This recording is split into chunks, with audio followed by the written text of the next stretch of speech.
Hello students, I welcome you all to the platform of Infinity Vision. Hope you all are doing well. So today I am here with you all with the solution of physics paper of JEE Main 2024, a January shift. So this is a morning shift paper of 1st February 2024. So as you can see on the screen behind me, so let's start. So the first question of section A says that with a rise in temperature, the Young's modulus of elasticity. This is a very factual question, information based question. 4 options are given. So the correct option for this question is option number 2. How? We know that the Young's modulus is of a wire is given by normal stress upon longitudinal strain. It is nothing but normal stress upon longitudinal strain. Normal stress upon longitudinal strain. Now normal stress is force upon area and longitudinal strain is change in length upon original length. So this becomes FL upon A delta L. Now delta L can be written as, we know that if there is a change in length due to temperature, then it is given by L alpha delta T, where alpha is the coefficient of linear expansion of the wire and L is the original length. So delta L can be written as FL upon A L alpha delta T. L will cancel out. So we see that Young's modulus is inversely proportional to change in temperature. Young's modulus is inversely proportional to change in temperature. So if temperature will increase, then quite obvious Y will decrease. So the correct option for this question is option number 2. The Young's modulus will decrease with rise in temperature. Now coming to question number 2, the question number 2 says, sorry, if R is the capital R is the radius of the earth and the acceleration due to gravity on the surface of earth is g equal to pi square, then the length of the second pendulum at height h equal to 2r from the surface of earth will be. Now we know that time period of a second's pendulum is given by 2 pi into under root L by g, and for second pendulum the time period is 2 seconds. We already know that. For second pendulum, the time period is 2 seconds. Now what we have to do, we have to find the value of g at h equal to 2r. So g dash equal to g upon 1 plus h upon r raised to the power whole square. This is the relation for the variation of acceleration due to gravity with height h, where g is the value of acceleration due to gravity on the surface, which is given as here pi square. So we're writing pi square upon 1 plus h equal to 2r. So if we substitute here 2, it will become r will get cancelled out.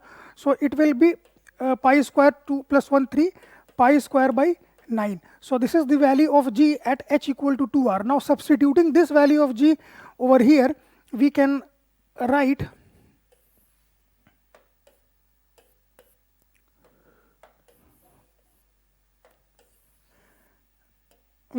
as 2 pi into under root L divided by pi square into 9 equal to 2.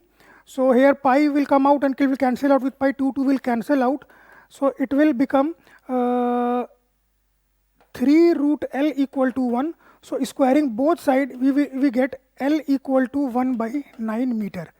That is, the length of the second pendulum will be 1 by 9 meter at h equal to 2r, so that the value of g equal to pi square at the surface is obeyed.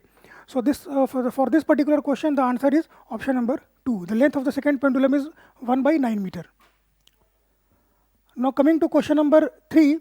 Now this question is based on Zener diode problem, but it is a bonus question because none of the options were matching that was provided by NTA in their official paper. So let's solve this question. A Zener diode question is saying that in the given circuit, the power rating of Zener diode is 10 milliwatt. The value of series resistance Rs to regulate the input unregulated supply is.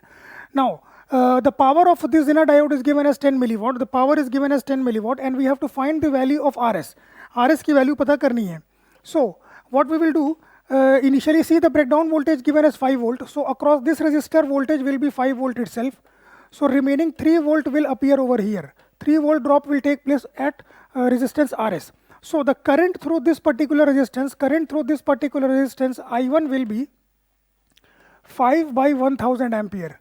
5 by 1000 ampere, 5 milliampere. इस load resistance के across जो current आएगा RL के across, that will be 5 milliampere. Now the current through Zener diode, IZ will be power upon voltage. Vz. Now power is given as 10 milliampere, means 10 raised to the power minus 3, and Vz is 5. So it will be 2 by 1000 ampere. So current through Zener diode Iz will be 2 by 1000 ampere, 2 by 1000 ampere. Now the total current supplied by the battery will be Iz plus I1. So total current I total will be equal to Iz plus I1, and it will be 7 by 1000 ampere. So here the current will be, that is being supplied, is 7 by 1000 ampere. Total current will be 7 by 1000 ampere. Now we know that for this particular resistance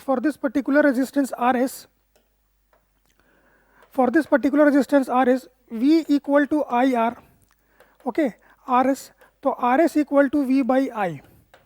So the maximum value of resistance Rs will appear when the current is minimum, and minimum value of Rs will appear when the current is maximum. In this particular case, the circuit is drawing maximum current because the current is going through the Zener diode also as well as through the load resistance also. So the total max, so here Rs minimum value of Rs will be, V by I max, and V is 3 and I max is 7 by 1000 ampere. So it will become 3 by 7 into 1000 ohm, which will be 3 by 7 kilo ohm. So minimum value of Rs minimum is 3 by 7 kilo ohm. Okay. Now for maximum value of Rs, what we have to do? We have to just think conceptually that if the current through Zener diode becomes 0, means it is an open circuit, sorry, it becomes open circuit, then through the load resistance the current was 5 by 1000 ampere. So if it becomes an open circuit, so same 5 by 1000 ampere will appear over here. ठीक है ना, जो 5 by 1000 ampere will appear over here, and no current will pass through the Zener diode, and the entire will go through the load resistance and will return back to the battery. So minimum current in the circuit is 5 milliampere. So in this case, Rs maximum will become V upon I minimum, and V is 3 and I is 5 by 1000. So it will become 3 by 5 kilo ohm. So Rs maximum is 3 by 5 kilo ohm. So the range of resistance Rs, will be, it is minimum is, it's 3 by 7 kilo ohm, it should be greater than 3 by 7 kilo ohm, and it should be less than 3 by 5 kilo ohm. So this is the range of Rs that we are getting for this particular problem. So we can see that none of the options are matching with the question, so it is a bonus question. Now coming to question number 4 of section A, the reading in the ideal voltmeter V shown in the given circuit diagram is. ये एक circuit दिया हुआ है, इसमें से battery cell और internal resistance हर एक battery की दी हुई है. All the batteries or all the cells are of 5 volt each, of 5 volt and 0.2 internal resistance. So we can see that all of them are connected in series. And we have to find the potential drop across this 5 volt. It's very simple. So we can convert this entire circuit into a simple single circuit. So how many batteries here? 1, 2, 3, 4, 5, 6 and 7. 7 battery. So it will be 35 volt battery and 7 into 1.4 internal resistance. 1.4 volt internal resistance. So it will be, we can draw it like this. And here it is 5 volt. And here the voltmeter is connected. So let's add internal resistance also here and here. ठीक है, तो ये बन गई 7 5 से 35 volt की battery, और इसका इंटरनल रेजिस्टेंस 1.4 ओम, और यहाँ पर है 5 वोल्ट की बैटरी, इंटरनल रेजिस्टेंस 0.2 ओम. ठीक है ना. So we can see that this is a supporting battery. This will send current here, this will send current here, and this will circulate like this. So it is supporting battery. So we can simply add on the resistance. So the resistance will be add on the potential difference. So we can replace it by a single battery. So it will become a single battery.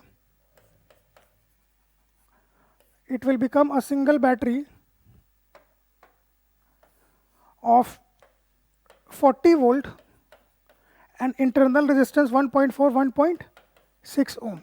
internal resistance of 1.6 ohm, 1.4 volt, 0.2, 35 plus 540, 1.4 plus 0.2, 1.6 ohm. So अब ये एक single battery, एक single resistance का circuit हो गया, तो current will be simply I equal to V by R. Current will be simply I equal to V by R. V है 40 और ये है 1.6, so it will be 400 by 16. 4 the 400 and this will be 25 ampere. 25 ampere की current हो जाएगी. अब इसके across हमें पता करना है. So the current here is 25 ampere. So here also 25 ampere. So the potential difference across this particular branch, the potential difference across this particular branch which will be equal to this only. So V equal to 25 into 0 minus 25 into 0.2 minus 5. ठीक है ना. तो ये हो जाएगा 25 into 5 minus 5 equal to 0 volt. तो potential difference जो volt meter read करेगा दैट विल बी 0 वोल्ट. इसके अक्रॉस सेम ही होगा पैरेलल. ठीक है ना. तो जो पोटेंशियल डिफरेंस का जो करंट फ्लो कर रहा है 25 एम्पियर के कोरस्पॉन्डिंग, उसके अक्रॉस अगर हम लोग KVL लगाएंगे तो यहाँ से यहाँ हम लोग चल रहे हैं in the direction of current. So it will be 25 into 0.2 और now we are moving from lower terminal to higher terminal to -5. So it will be 0 volt. So the correct option for this particular question is option number 3, 0 volt. Now coming to question number 5. Two identical capacitors of same capacitance C. One of them is charged to potential V and the other to potential 2V. The negative ends of both are connected together. When the positive ends are also joined together, the decrease in energy of the combined system is. In the question they are saying that we have two capacitors. One is having capacitance C and other is having also capacitance C.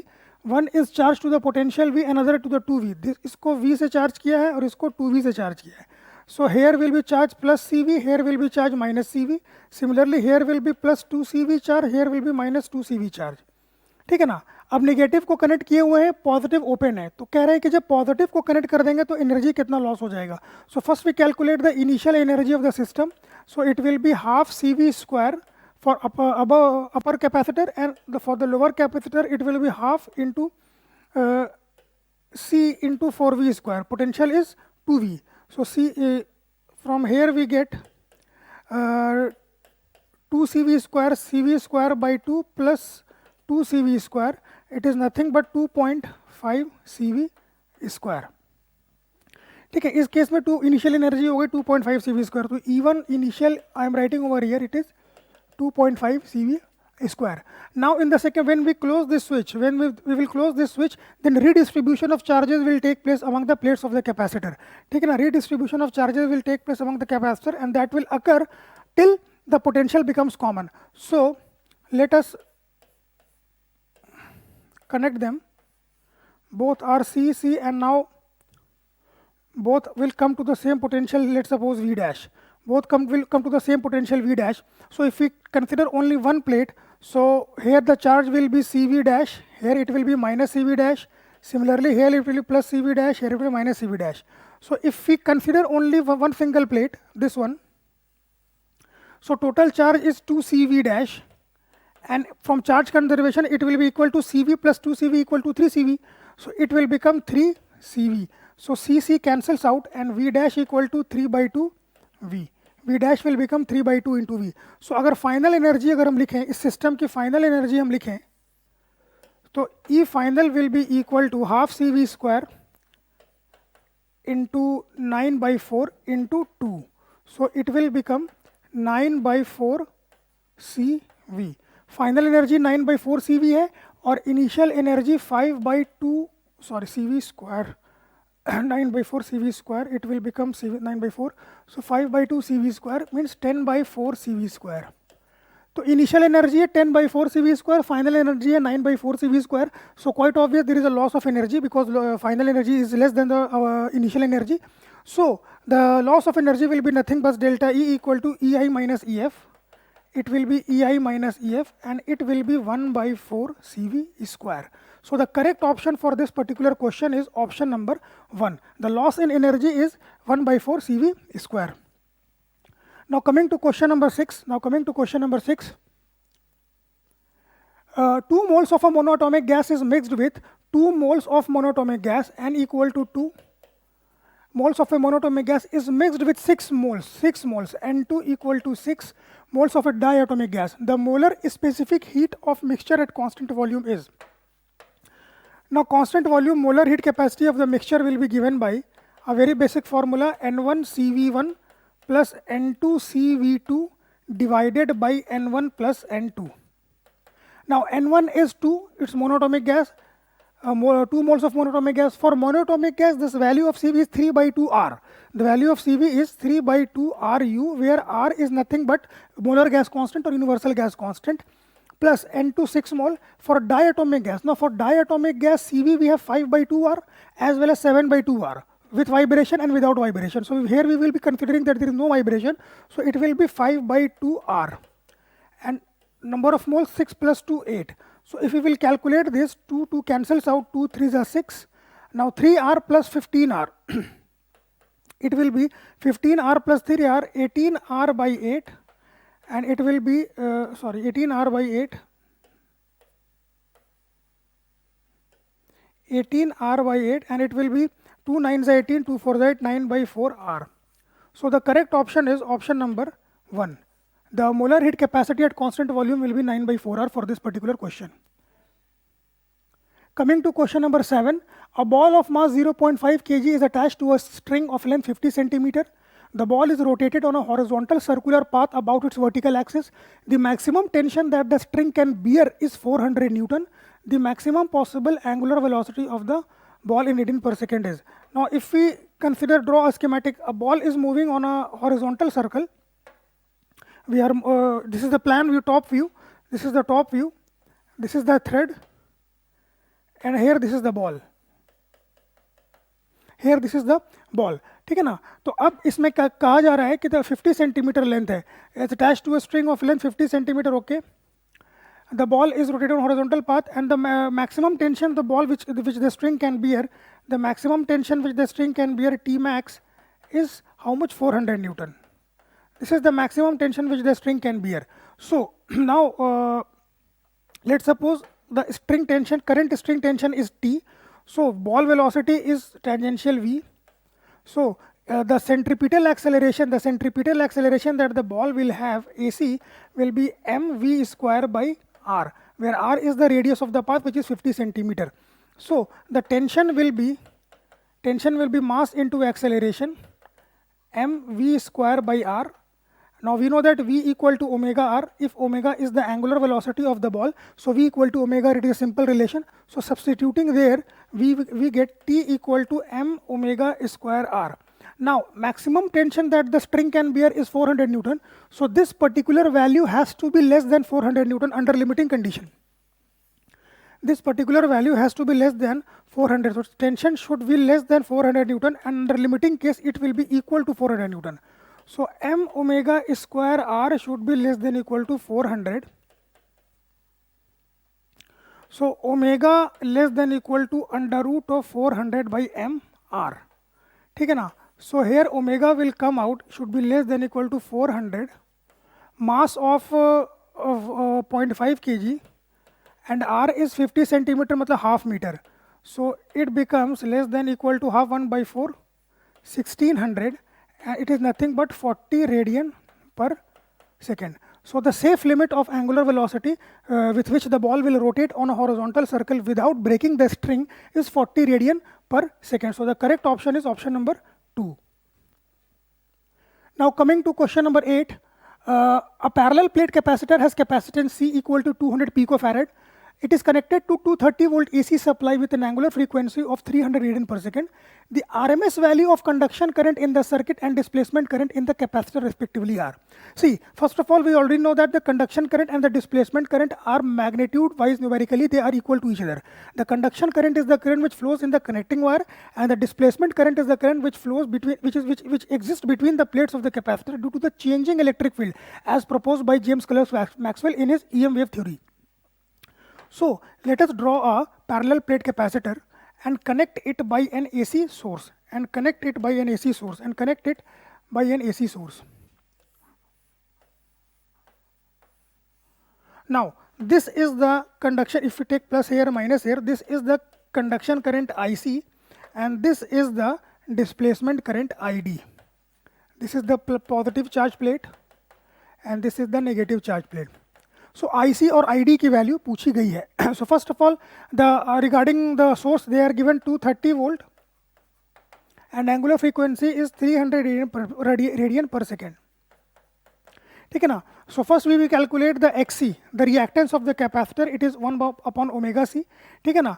तो जो current conduction current हो जाएगा IC बराबर VRMS upon XC. VRMS upon XC. So VRMS upon XC तो ये ऊपर चला जाएगा तो VRMS ओमेगा C. तो IC की जो वैल्यू हो जाएगी, IC की जो वैल्यू हो जाएगी, IC will be VRMS into omega into C. Now VRMS की वैल्यू क्वेश्चन में 230 volt. When nothing is mentioned, it means it is a RMS value. So यहाँ पे 230 रख दिया जाए. ओमेगा की वैल्यू दे रखी है 300 रेडियन पर सेकेंड इज 300 और कैपेसिटेंस की वैल्यू 200 पिको फराड, मतलब 200 into 10 raise to the power minus 12. ठीक है ना. अच्छा, आंसर चूंकि माइक्रो एम्पियर में है तो ये एम्पियर होगा, इसको 10 का पावर 6 से मल्टीप्लाई कर देते हैं तो अब ये माइक्रो एम्पियर में आंसर आएगा. So just we have to solve 6 + 2 8, 8 + 2 10, 10 + 1 11, 11 - 2 1, तो ये 10 तो नीचे आ गया और 3 2 6, 6 3 18, 13, 13.8, 13.8 micro ampere is the answer. ठीक है. तो कंडक्शन करंट की वैल्यू जो है 13.8 है, तो डिस्प्लेसमेंट करंट की भी वैल्यू वही होगी to maintain the continuity of current. ठीक है ना. तो IC equal to ID equal to 13.8. So the correct option is option number 4, 13.8 micro ampere. सो इस पर्टिकुलर क्वेश्चन का जो सोल्यूशन है वो 13.8 माइक्रो एम्पियर है, both conduction as well as displacement current. Now coming to question number 9. The pressure and volume of an ideal gas are related as PV raised to the power 3/2 बराबर constant. The work done when the gas is taken from state A, P1, V1, T1 to state B, P2, V2, T2 is.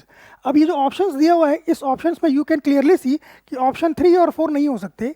Reason being dimensionally ये correct नहीं है. ठीक है ना. Energy जो work होता है, वर्क का डायमेंशन जो होता है वो एनर्जी का डायमेंशन होता है ML स्क्वायर T - 2 और ये प्रेशर इंटू वॉल्यूम का ही प्रोडक्ट होगा. तो यहाँ पे रूट में वॉल्यूम है, यहाँ पे रूट में प्रेशर है, तो ये दोनों ऑप्शन तो हो नहीं सकते. बचे ऑप्शन 1 और 2. तो ऑप्शन 1 और 2 की अगर हम लोग बात करें, if you talk about 1 and 2, तो यहाँ पे दो सिनेरियो बनता है. इन the question they have not mentioned that whether we have to find the work done by the system or work done on the system या work done by the external agent. तो दोनों ही option correct है, 1 और 2. ठीक है ना. दोनों ही ऑप्शन करेक्ट है. We know that work done by the system is given by P initial V initial minus P final V final upon gamma -1 या n - 1 जो भी हो. ठीक है ना. अगर पॉलीट्रॉपिक प्रोसेस स्ट्रक्चर तो सेम ही होता है फॉर्मूले का, अगर पॉलीट्रॉपिक भी है तो नीचे n - 1 होता है. ठीक है. तो P1 V1 minus P2 V2 3/2 1.5 - 1 ये हो जाएगा 0.5, ऊपर चला जाएगा तो बन जाएगा 2 P1 V1 minus P2 V2. ठीक है. तो अगर यहाँ से देखें तो ये ऑप्शन करेक्ट है, ऑप्शन नंबर 1. ठीक है. अगर हम लोग work done on the system निकालेंगे तो उसका नेगेटिव ले लेंगे तो ये भी करेक्ट हो जाएगा. तो both options are correct for this particular question. अगर आपने 1 मार्क करा है या 2 मार्क करा है, ठीक है ना, तो दोनों ही करेक्ट होने चाहिए. Now coming to question number 10.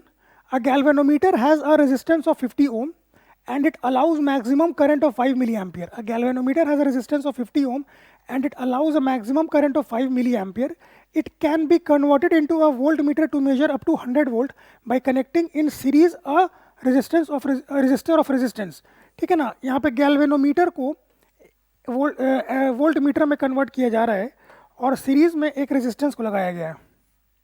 ठीक है. ये गैल्वेनोमीटर है और इसके अक्रॉस जो ये वोल्ट मीटर बना है, ये मैक्सिमम जो है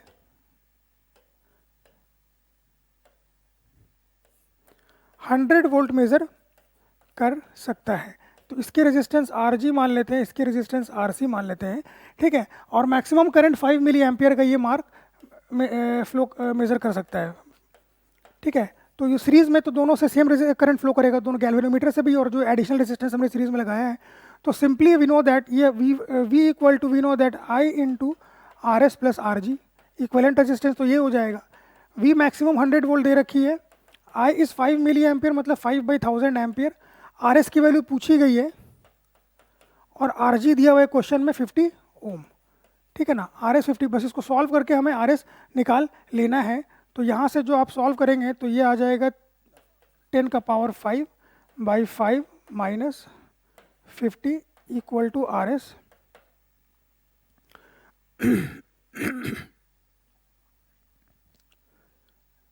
100 वोल्ट। ठीक है ना, तो यहाँ से माइनस जब करेंगे तो हमारा लगभग आंसर जो आएगा दैट विल बी 19950 ओम। ठीक है, तो ये पर्टिकुलर क्वेश्चन का जो ऑप्शन होगा that is option number 3। Now coming to question number 11, the de Broglie wavelength of a proton and an alpha particle are lambda and 2 lambda respectively. The ratio of the velocities of proton and alpha particle will be। ठीक है ना, de Broglie wavelength की बात की जा रही है। So we know that lambda proton की अगर बात करें, lambda proton की बात करें तो it will be h by pmv, mass of proton, velocity of proton। और lambda alpha particle की बात करें तो it will be h by mass of alpha particle, velocity of alpha particle। Now in the question ये lambda दे रखा है और ये दे रखा है 2 lambda। ठीक है, डी ब्रॉय अल्फा का दे रखा है 2 लैम्डा और उसका दे रखा है लैम्डा। तो बस उसको कुछ नहीं करना, अगर हम लोग वहाँ पर पुट कर दें इसको h by M alpha V alpha बराबर 2 into H by M P V P. ठीक है, सब कैंसिल हो जाएगा। Velocities of proton and alpha particle का रेशियो पूछा है, तो V P by V alpha जो यहाँ से आएगा that will be 2 into mass of alpha upon mass of proton. ठीक है, अब हम लोग जानते हैं कि mass of alpha particle is 4 times mass of proton, क्योंकि alpha particle is nothing but helium nucleus, He2+ nucleus, ionized helium nucleus, doubly ionized helium nucleus. तो दोनों इलेक्ट्रॉन उसके नहीं है, इस न्यूक्लियस में 2 प्रोटोन 2 न्यूट्रॉन होंगे। सो 4 टाइम्स मास ऑफ प्रोटोन होता है अल्फा पार्टिकल का।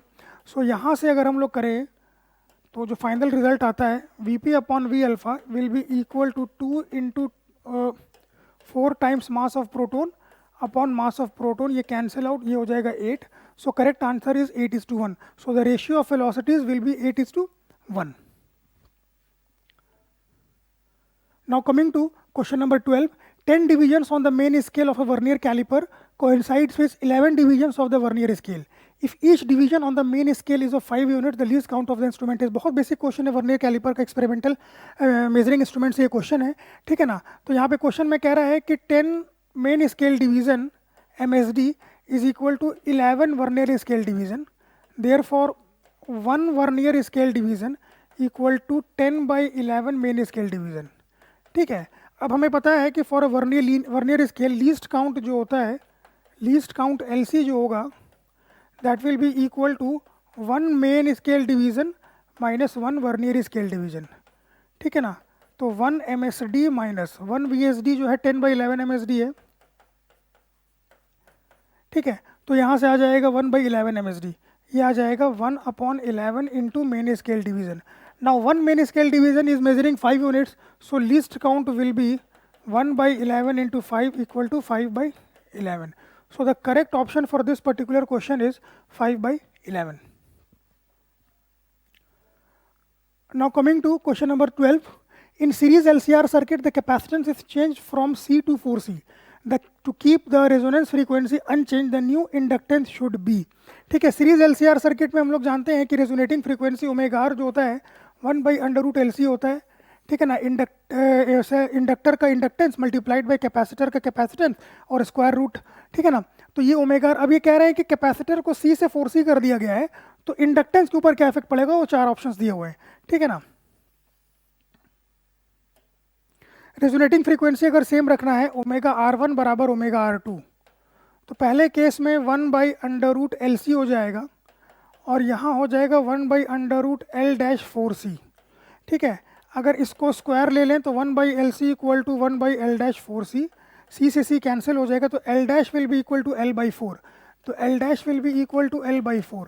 सो क्वाइट ऑब्वियस है, इंडक्टेंस डिक्रीज हुआ है, फाइनल इंडक्टेंस 1/4 हो चुका है, तो कितने से डिक्रीज हुआ, it is reduce by 3/4L। So the correct option is option number 3, 3/4L से रिड्यूस हो गया है। Now coming to question number 13, the radius r, length L and resistance R of a metal wire was measured in the laboratory as r equal to 0.35 plus minus 0.05 centimeter, capital R equal to 100 plus minus 10 ohm, and L equal to 15 plus minus 0.2 centimeter. The percentage error in resistivity of the wire is, we know that resistance is related with resistivity as R into rho L by A. और अगर circular cylindrical wire है, cross section area circular है, तो area को हम लोग पाई R square लिख सकते हैं. तो we can write here rho L upon pi R square. ठीक है, तो यहाँ से रेजिस्टिविटी का जो रिलेशन बन के आता है, अगर सब्जेक्ट हम रेजिस्टिविटी को बनाएं तो वो हो जाएगा R pi R square upon L. ये रिलेशन हो जाएगा pi R square upon L. ठीक है ना. तो परसेंटेज, अगर हम लोग रिलेटिव एरर की बात करें, delta rho by rho relative error की बात करें, तो वो पाई तो कांस्टेंट, वो पार्टिसिपेट करेगा नहीं. So it will be delta R by R plus 2 time delta small R by R plus delta L by L. ठीक है, और परसेंटेज एरर लेने के लिए हम लोग दोनों तरफ 100 से मल्टीप्लाई कर देंगे. सो डेल्टा आर अब क्वेश्चन में कितना दिया हुआ है, 10 ओम, और ये 100 है. 2 इंटू स्मॉल आर का दे रखा है 0.05 और आर दे रखा है 0.35 प्लस डेल्टा एल दे रखा है 0.2 और आर दे रखा है 15. ठीक है, इसको अगर 100 से मल्टीप्लाई कर देंगे तो हमें परसेंटेज एरर मिल जाएगा. परसेंटेज एरर इन रेजिस्टेंस जो हो जाएगा, resistivity sorry, that will be whole multiplied by 100. और इसको जब हम मल्टीप्लाई करेंगे तो जो आंसर हमारा आएगा अप्रॉक्सीमेटली 39.9% के अप्रॉक्स. ठीक है ना. तो द करेक्ट ऑप्शन है ऑप्शन नंबर 2. 39.9% के अप्रॉक्स आएगा. 39.9% is the correct answer of this question. Now coming to question number 14, the dimensional formula of angular impulses. Very basic question, very basic question. ये dimensional formula कई बार पूछा जा रहा है इस सेट में. 27 जनवरी फर्स्ट शिफ्ट में भी था, सेकंड शिफ्ट में भी था. मैच द फॉलोइंग करके भी दिया गया था dimensional formula को. तो angular impulse is what? Change in angular momentum. Angular impulse is nothing but change in angular momentum. Angular impulse is nothing but change in angular momentum.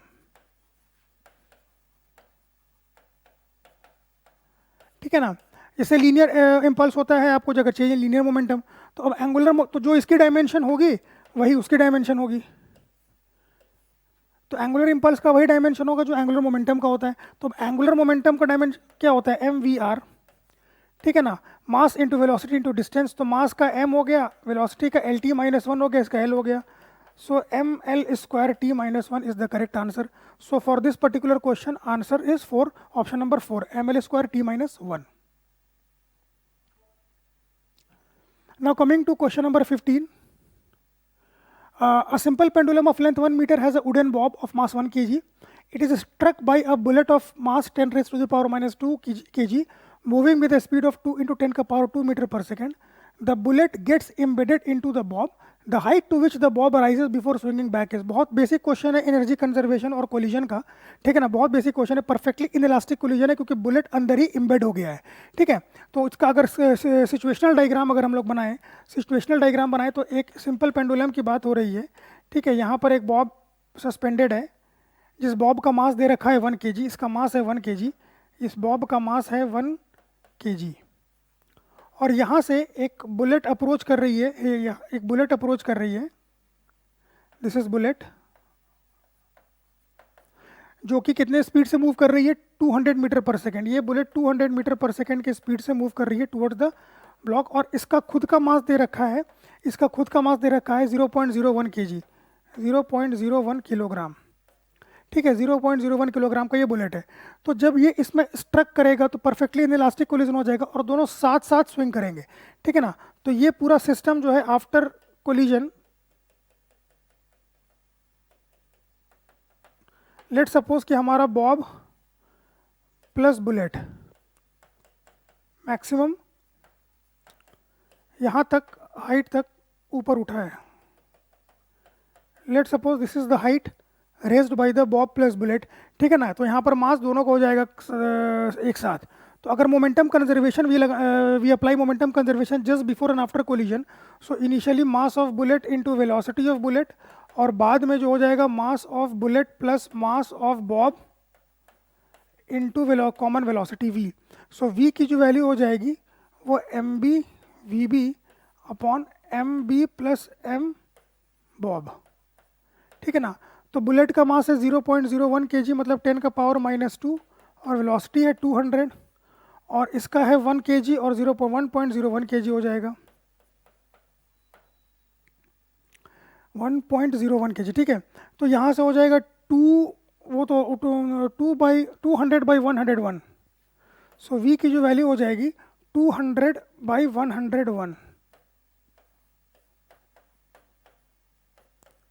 इस common velocity से हमारा बॉब और bullet एक साथ ऊपर उठेगा, ठीक है। अब अगर इस पॉइंट से ए और बी पर हम एनर्जी कंजर्वेशन लगाएं, if you apply energy conservation between point A and B, so gain in potential energy will be equal to loss of kinetic energy.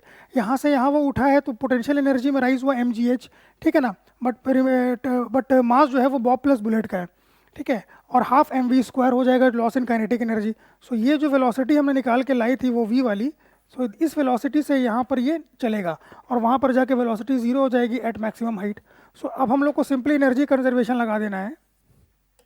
So energy conservation will be half mv² equal to mgh। So m से m cancel हो जाएगा, so h will be nothing but v² upon 2g, ठीक है। v की value वहाँ पे दे रखी है 200/101 का होल स्क्वायर इंटू 1/20। जब इसको सॉल्व करेंगे तो approximately we will get about 0.2 metre. So the correct option for this particular question is, correct answer for this question is option number 2। Now coming to question number 17, ठीक है ना। A particle moving on a circle of radius r with uniform speed takes time capital T to complete one revolution. If this particle is projected with the same speed at an angle theta to the horizontal, the maximum height attained by it is equal to 4 times capital R. The angle of projection theta is given by, ठीक है। ये कह रहे हैं कि एक particle है जो सर्कल में मूव कर रहा है, ठीक है, यूनिफॉर्म सर्कुलर मोशन में है, और r रेडियस का अगर सर्कल है इसका, और इसने कैपिटल टी टाइम लिया है इसको कवर करने में। सो क्वाइट नेचुरल, बहुत सिंपल क्वेश्चन है। तो स्पीड की फॉर्म जो हो जाएगा वो 2πr/t, ये तो इसकी स्पीड हो गई v जिससे ये घूम रहा है। ये पार्टिकल जिस स्पीड से घूम रहा है उसकी स्पीड जो है वो v equal to 2πr/t, uniform circular motion है, total distance upon total time taken. अब क्वेश्चन में कहा गया है कि if the particle is thrown as in the form of projectile, और वेलोसिटी ऑफ प्रोजेक्शन ये है और एंगल ऑफ प्रोजेक्शन थीटा है, तो थीटा बताइए क्या होगा, ठीक है ना। तो थीटा बताइए क्या होगा। Maximum height attend bye 4r, ठीक है। तो h मैक्स हम जानते हैं कि h मैक्सिमम हाइट प्रोजेक्टाइल में होता है u² sin square theta upon 2g। This is the formula of maximum height when a projectile is thrown with velocity u at some angle theta with the horizontal. यहाँ पर u है initial velocity projection, theta angle of projection है, और g acceleration of gravity है। तो अब हमारे question में ये 4r दे रखा है मैक्सिमम हाइट, और u की वैल्यू वो वही वैल्यू है जिस स्पीड से वो सर्कल पर घूम रहा था, तो वो v हम लोग लाए थे। तो u जो हमारा है that is equal to v equal to 2πr/t। तो u की वैल्यू को अगर हम यहाँ पे लिख दें तो 4π² r² हो जाएगा upon t² sign square theta upon 2g, ठीक है। तो यहाँ से 4 से 4 कैंसिल आउट हो जाएगा, r से एक r चला जाएगा, तो sine square theta will be 2g t² upon π² r। तो साइन स्क्वायर थीटा की वैल्यू हो जाएगी 2g t² अपॉन π² r, ठीक है। तो अगर हम यहाँ से रूट हटा दें, स्क्वायर हटा दें, तो यहाँ पे पावर 1/2 आ जाएगा, ठीक है। तो साइन थीटा 2g t² π² हम जैसे कि देख रहे हैं ऑप्शन ए ही करेक्ट ऑप्शन है। इनवर्स फॉर्म में जो हमारा आएगा थीटा that will be sine inverse of 2g t² upon π² r whole का पावर 1/2। तो करेक्ट ऑप्शन है option number 1। Now coming to question number 18, basic question है ये। Consider a block in a trolley system as shown in the figure. If the coefficient of kinetic friction between the trolley and the surface is 0.04, the acceleration of the system in meter per second square is। अब चूंकि यहाँ पे single string system है तो दोनों का same acceleration होगा। अगर ये ब्लॉक नीचे a एक्सेलरेशन से जा रही है तो ये भी a एक्सेलरेशन से आगे मूव करेगा ये ट्रॉली, ठीक है ना। बेसिक क्वेश्चन है एनएलएम का। अब इसमें टेंशन अगर हम लोग T मान लें तो यहाँ पे टेंशन T होगा क्योंकि सिंगल स्ट्रिंग है, ठीक है। अच्छा, ये काइनेटिक फ्रिक्शन यहाँ पे दिया हुआ है F के, 20 kg का ट्रॉली है, 66 kg का ब्लॉक है। तो अगर हम लोग ब्लॉक के लिए लिखें न्यूटन सेकेंड लॉ का इक्वेशन, तो चूंकि एक्सेलरेशन नीचे है तो mg मतलब 60 माइनस t बराबर 6a, ये पहला इक्वेशन हो गया। और अगर ट्रॉली के लिए लिखें तो वो हो जाएगा, चूंकि फॉरवर्ड एक्सेलरेशन है तो t माइनस एफ के बराबर 20a, ये सेकेंड इक्वेशन हो जाएगा। क्योंकि एफ बी डी अगर हम लोग बनाएं तो यहाँ पर तो लग रहा होगा 200 न्यूटन का फोर्स और ऊपर में लग रहा होगा नॉर्मल फोर्स, तो नॉर्मल और mg बैलेंस हो जाएंगे, तो ये पर्टिकुलर सिचुएशन आएगी। तो अब इसको अगर हम लोग ऐड कर दें इन दोनों इक्वेशन को, एडिंग 1 + 2 अगर हम लोग करें तो टेंशन कैंसिल हो जाएगा, तो 60 माइनस एफ के will be 26a। Now friction force, we know that force of kinetic friction is nothing but mu times n, और n और mg यहाँ पर बराबर है तो it will B mu n। तो फ्रिक्शन फोर्स की जो वैल्यू हो जाएगी एफ के, that will B mu mg। ठीक है, यहाँ पर म्यू दे रखा है 0.04, m की वैल्यू दे रखी है 20, 200 हो जाएगा g के साथ, तो ये हो जाएगा 8 न्यूटन। ठीक है ना, 4/100 8 न्यूटन का फ्रिक्शन फोर्स है। तो 60 माइनस 8 बराबर 26a, तो यहाँ से आ जाएगा a बराबर 52/26 बराबर 2 मीटर पर सेकेंड स्क्वायर। सो जो एक्सेलरेशन, कॉमन एक्सेलरेशन है, दैट इज 2 मीटर पर सेकेंड स्क्वायर। तो correct option is option number 3। Now coming to question number 19, the minimum energy required by hydrogen atom in ground state to emit radiation in Balmer series is nearly. Balmer series की बात हो रही है। सो अगर हम लोग थोड़ा स्कीमेटिक बना लें, ये हमारा न्यूक्लियस है हाइड्रोजन का, this is our first orbit, this is second orbit, this is third orbit and so on. ठीक है, तो यहाँ पर जो एनर्जी होती है, this is nothing n = 1, this is n = 2, this is n = 3। तो यहाँ पर जो एनर्जी होती है दैट इज़ -13.6 इलेक्ट्रॉन वोल्ट, यहाँ पे -3.4 इलेक्ट्रॉन वोल्ट, और यहाँ पे -1.51 इलेक्ट्रॉन वोल्ट। एनर्जी का फॉर्मूला हम लोग जानते हैं, En बराबर -13.6 Z² n²। ठीक है, तो Z तो 1 है, Z 1 है। ठीक है, n को हम लोग इंक्रीज कराते जाएंगे तो एनर्जी जो हमारी वो मिलती चली जाएगी। ठीक है ना, तो फर्स्ट सेकंड थर्ड ऑर्बिट का इलेक्ट्रॉन का एनर्जी यही होता है। अब क्वेश्चन है कि इलेक्ट्रॉन अगर ग्राउंड स्टेट में है, लेट्स सपोज इलेक्ट्रॉन हमारा यहाँ पर है, दिस इज आवर इलेक्ट्रॉन। ठीक है, और इसको बैल्मर सीरीज में रेडिएशन एमिट करना है, बैल्मर सीरीज में। तो बैल्मर सीरीज के लिए होने के लिए सबसे मिनिमम क्या कंडीशन है कि बैल्मर किसी भी हायर एनर्जी ऑर्बिट से ट्रांजिशन अगर n = 2 में हो रहा है तो ही बैल्मर सीरीज के बैल्मर लाइंस हमको अपीयर होंगी स्पेक्ट्रम में। ठीक है, तो n = any from any higher orbit to 2 आना चाहिए। ठीक है ना, लाइमन के लिए एनी हायर ऑर्बिट टू 1 आना चाहिए। तो अगर हम लोग यहाँ पर देखें, अगर इलेक्ट्रॉन यहाँ पर है, अगर हम इसको एनर्जी सप्लाई कर दे ताकि ये चला जाए n = 2 में, तो ये जो ट्रांजिशन होगा 1 to 2, ये लाइमन सीरीज की लाइन होगी। ठीक है, हमें इसको यहाँ से यहाँ भेजना होगा, फ्रॉम हेयर टू हेयर। ठीक है ना, यहाँ से यहाँ, तभी ये हो पाएगा। तो यहाँ से यहाँ भेजने के लिए वी हैव टू, इसके एनर्जी का डिफरेंस फर्स्ट और सेकेंड, और इसके एनर्जी का डिफरेंस E1 और E2, इन दोनों के एनर्जी के सम के बराबर अगर एनर्जी हम लोग दे दें, E1 + E2 के बराबर एनर्जी हम लोग दे दें, ये जो डिफरेंस है इसको डेल्टा E1 कर देता हूँ, डेल्टा E2, 1 और 2 ऑर्बिट के बीच के एनर्जी के डिफरेंस और 2 और 3 ऑर्बिट के बीच के एनर्जी के डिफरेंस के बराबर का सम का अगर हम एनर्जी ग्राउंड स्टेट में दे दें तो ये चला जाएगा n = 3 में।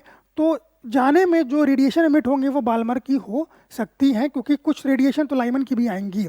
तो यहाँ पर जो टोटल एनर्जी हो जाएगा E required, that will be delta E1 + delta E2। तो डेल्टा E1 की बात करें तो -13.6 -3.4, ये 10.2 इलेक्ट्रॉन वोल्ट, और इसका अगर करेंगे 3.4 और 1.5 तो अप्रॉक्सीमेटली 1.9 इलेक्ट्रॉन वोल्ट। तो ये 12.1 इलेक्ट्रॉन वोल्ट का एनर्जी कम से कम हमको देना पड़ेगा, so that the radiations are emitted in the range of Balmer series. तो करेक्ट ऑप्शन है option number 4। Now coming to question number 20, last question of section A. A monochromatic light of wavelength 6000 angstrom is incident on the single slit of width 0.01 mm. If the diffraction pattern is formed at the focus of the convex lens of focal length 20 cm, the linear width of the central maxima is. Same question पूछा गया था इसी जनवरी shift में, जिसमें first secondary maxima का linear width पूछा गया है। ठीक है, तो ये डिफ्रैक्शन के क्वेश्चन भी रिपीट हुए हैं बहुत बार, दो बार तो रिपीट हो गए हैं इस पर्टिकुलर शिफ्ट में। ठीक है ना, तो अगर हम लोग देखें तो ये कहानी यहाँ पर कुछ कही जा रही है कि यहाँ पर लेट सपोज एक स्क्रीन है और यहाँ पर ये हमारा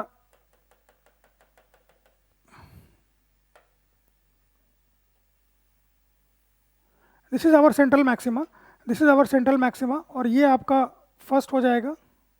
ठीक है, तो यहाँ पर हमारा लेंस रखा हुआ है, यहाँ पर हमारा एक कॉन्वेक्स लेंस रखा हुआ है और जिसके फोकल प्लेन पर वो बन रही है। तो ये जो डिस्टेंस है, ये जो डिस्टेंस है वो फोकल लेंथ के बराबर है, which is nothing but which is given in the question as 20 centimetre. ये 20 सेंटीमीटर का फोकल लेंथ है, फोकल प्लेन का दूरी, दिस इज फोकल प्लेन। और ये कॉन्वेक्स लेंस है जिसकी और ये विड्थ जो है इस ये जो विड्थ है क्वेश्चन में, ये ए बराबर 0.01 mm, सिंगल स्लिट की जो विड्थ है 0.01 mm। ठीक है ना, तो हमसे जो पूछा गया है वो ये पार्ट, हमसे ये x पूछा गया है, width of the first central maxima. तो x की वैल्यू जो हम लोग जानते हैं simply 2f lambda by a। ठीक है, अब इसको हम लोग को बस सब्स्टिट्यूट कर देना सारे वैल्यूज़ को। सो 2 की वैल्यू तो है 2, f की वैल्यू दे रखी है 20 सेंटीमीटर यानी 200 mm, लैम्डा की वैल्यू 6000 एंगस्ट्रॉम यूज़ की गई है, मतलब 6000 into 10 raise to the power -10, और 1000 से करूँगा तो -7 तक mm में लाने के लिए, और a की वैल्यू है 0.01। ठीक है, तो इसको जब हम लोग सॉल्व करेंगे तो द करेक्ट ऑप्शन जो आएगा हमारा दैट विल बी 24 mm। ठीक है ना, 6 2 अब यहाँ से दिख ही रहा है, 6 2 12, 12 2 24, 24 mm, बाकी ये सारे चले जाएंगे, 3 2 6, ऊपर जाएगा 8, 8 में से 7 जाएगा तो कैंसिल हो जाएगा।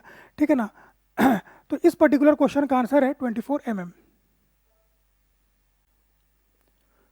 Now coming to question number 21, this is section B, the section A has been completed. So now this is the numerical answer type question. So the first question says that a regular polygon of 6 sides is formed by bending a wire of length 4 pi meter. If an electric current of 4 pi root 3 ampere is flowing through the sides of the polygon, the magnetic field at the center of the polygon would be x into 10 raised to the power -7, the value of x is. ठीक है ना, तो यहाँ पर regular polygon की बात की गई है, 6 साइडेड रेगुलर पॉलीगॉन, मतलब दिस इज हेक्सागन। ठीक है, ये एक हेक्सागन है और इसको बेंड करके एक वायर के फॉर्म में बनाया गया है like this.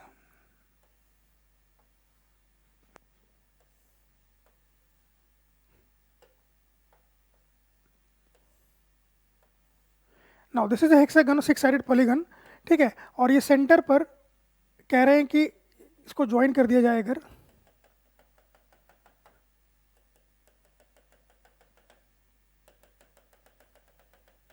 So we have to calculate the magnetic field at the centre, centre पर हमें मैग्नेटिक फील्ड बताना है।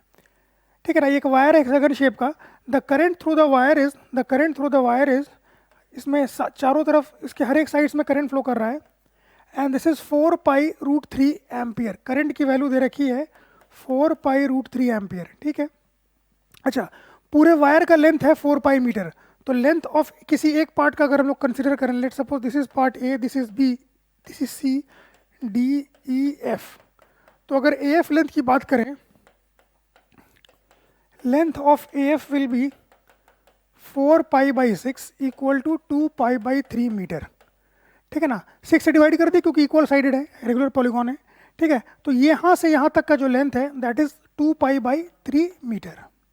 ठीक है, अच्छा, रेगुलर हेक्सागन में इंटरनल एंगल 120 होता है, तो ये एंगल 60 डिग्री हो जाएगा, ये भी 60 डिग्री हो जाएगा, और ये भी 60 डिग्री हो जाएगा। ठीक है, तो अगर इसको हम लोग ओ मान लें, लेट सपोज सेंटर, तो ओ ए की लेंथ भी हो जाएगी 2 pi by 3 because it is an equilateral triangle. ठीक है ना, ओ ए एफ इक्विलैटरल ट्राइंगल है, तो ओ ए का लेंथ भी 2 पाई बाई 3 हो जाएगा, उसी तरह ओ एफ का लेंथ भी 2 पाई बाई 3 हो जाएगा। Now let us draw a perpendicular from O on this wire P. तो अगर ओ पी की लेंथ अगर निकालें हम लोग, लेंथ ऑफ ओ पी निकालें, तो वो कितना हो जाएगा, अगर इस ट्राइंगल में देखें ओ ए पी में, तो O A sine 60, it will be O A sine 60 degree. O A की वैल्यू है 2 पाई बाई 3 और साइन 60 होता है √3/2, 2 से 2 cancel, pi by √3 metre. Pi by root 3 metre हो जाएगा ओपी का डिस्टेंस। नाउ अब ये पूरा प्रॉब्लम एक सिंपल फाइनाइट वायर का केस हो गया।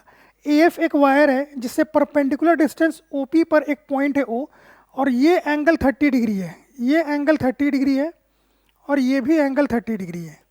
ठीक है, तो अगर हम लोग मैग्नेटिक फील्ड की बात करें, इफ इट यहाँ पे मैं लिख देता हूँ ओपी का length pi by root 3 metre, pi by root 3 metre.